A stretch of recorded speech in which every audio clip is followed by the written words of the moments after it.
Support comes from the Missouri Forest Products Association, committed to conservation and careful management of the state's forests to make them more resilient and better habitats for wildlife. ChooseWood.com.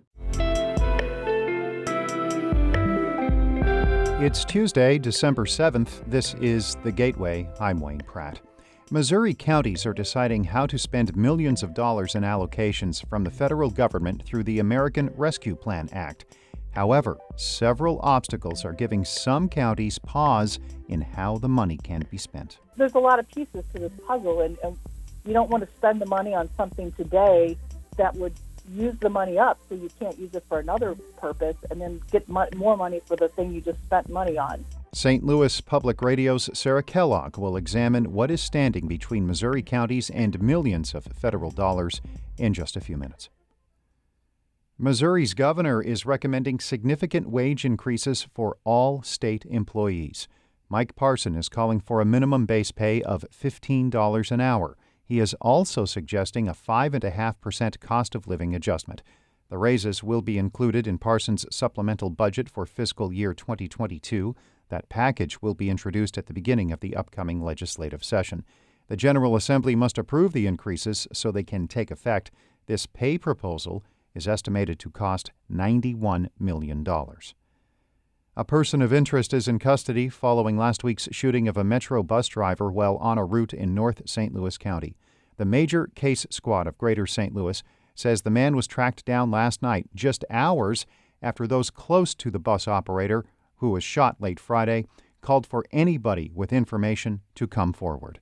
St. Louis Public Radio's Niara Savage has more on the emotional plea from family and friends. Bus driver Jonathan Cobb is hospitalized and in critical condition after someone fired a bullet through a side window of the bus. He was struck in the head. Cobb's girlfriend, Kayla Johnson, urged anyone with information about the shooting to contact police. At a press conference, she said, quote, "Please, St. Louis, let's find out who did this." The couple has 1-year-old twin girls. Lieutenant Tim Berger is with the Major Case Squad. He says 20 investigators are looking into dozens of leads. Berger says someone fired at another Metro bus driver 10 minutes before Cobb was shot. He says authorities are trying to determine if the two shootings are connected. I'm Niara Savage, St. Louis Public Radio. The home security company Ring is donating cameras to boost the safety of local survivors of domestic violence. 1,000 cameras are being given to Safe Connections, which provides counseling, support, and education and intervention to domestic violence survivors. St. Louis Mayor Tashara Jones connected the company with the agency and says the donation is a way to reimagine public safety. It's using innovative techniques and tangible tools to help people who need it most. Safe Connections will select which clients it thinks would benefit the most from a Ring camera. Those who are eligible must be living separately from their abuser and have access to stable and secure internet service. Jazz St. Louis president and CEO Gene Dobbs Bradford is leaving to head the Savannah Music Festival. As St. Louis Public Radio's Chad Davis reports, Bradford is being celebrated for expanding Jazz St. Louis for more than 2 decades. Bradford will serve as executive director of the Savannah Music Festival in Georgia, a 17-day event that includes jazz, classical, bluegrass, and world music. He plans to continue the focus on diversity and education that he pursued in St. Louis. Bradford has been president of Jazz St. Louis for more than 2 decades and led the facility's expansion in 2014. He says he's proud of his accomplishments and his work to make Jazz St. Louis a jazz destination. What I wanted to do was to create an organization that would become one of the most respected cultural institutions in the city. And I think that we've been able to do that. Bradford will start his new job in February. I'm Chad Davis, St. Louis Public Radio. A national effort based in St. Louis is giving 15,000 live Christmas trees to soldiers and their families for the holidays. St. Louis Public Radio's Jonathan Ahl reports on a recent distribution at Fort Leonard Wood. The Trees for Troops program has been going on for 17 years, but this was the first year Captain Travis Hairston and his family stationed at Fort Leonard Wood have gotten one. They're donated by farms, companies, and individuals across the country. Cindy Hairston says it means a lot. We really appreciate the opportunity to have a live tree this year, and it means so much that people would think about us and care enough to donate so that we can have one. 7-year-old Ella Hairston says she's excited to put decorations on her tree. I'd say mostly ornaments. Do you have a special ornament that you really like? Well, I'd say I like all ornaments. The Trees for Troops program is run by the St. Louis-based Christmas Spirit Foundation. In Rolla, I'm Jonathan Ahl, St. Louis Public Radio.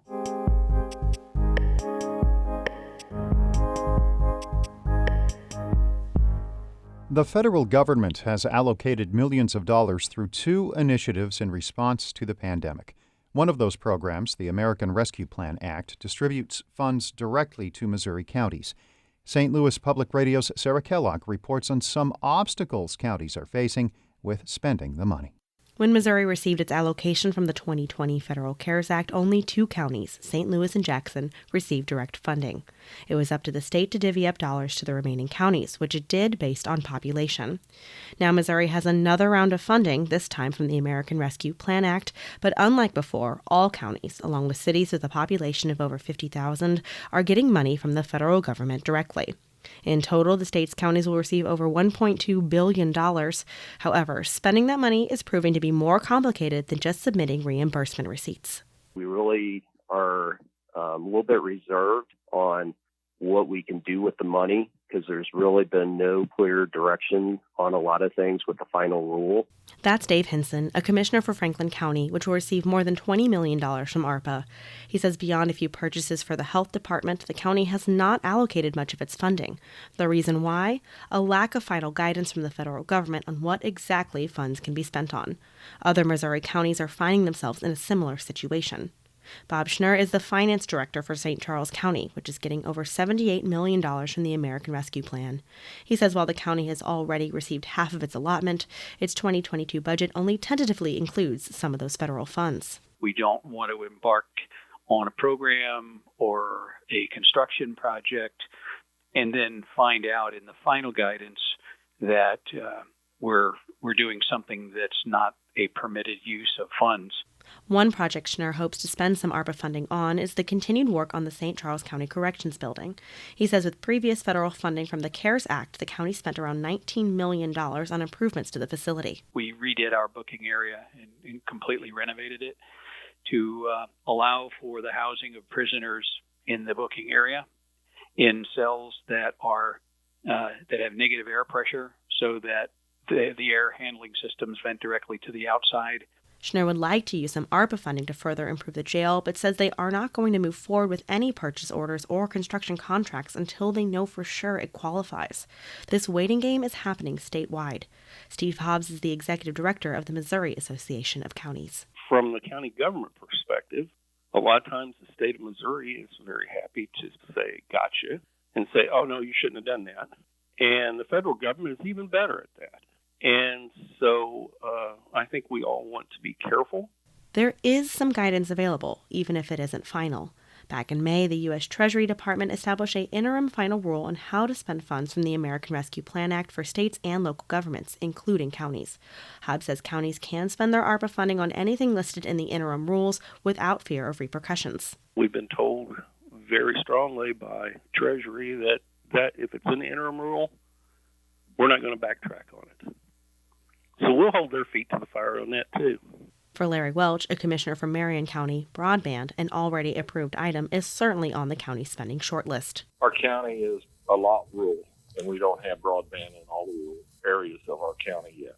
In the meantime, there is yet another issue that some counties are experiencing before spending federal dollars: even more money. In addition to ARPA funding, Missouri will also receive billions of dollars through a federal infrastructure bill Congress passed earlier this year. Renee Reuter is a council member for Jefferson County, which has over $43 million to distribute. She says there is a reluctance to spend some ARPA funding on projects that down the road could be financed through dollars from the infrastructure bill. There's a lot of pieces to this puzzle, and you don't want to spend the money on something today that would use the money up so you can't use it for another purpose and then get more money for the thing you just spent money on. Unlike the CARES Act, which had a tighter spending deadline, counties have until 2024 to allocate ARPA funding, as well until 2026 to spend it, meaning this current lack of final clarity on what expenditures will eventually be reimbursed won't necessarily lead to dollars being left on the table. I'm Sarah Kellogg, St. Louis Public Radio. Our Fred Ehrlich edited that report. Shula Newman is the executive editor of St. Louis Public Radio, a listener-supported service of the University of Missouri-St. Louis. Music by Ryan McNeely of Adult Fur. I'm Wayne Pratt. This has been The Gateway.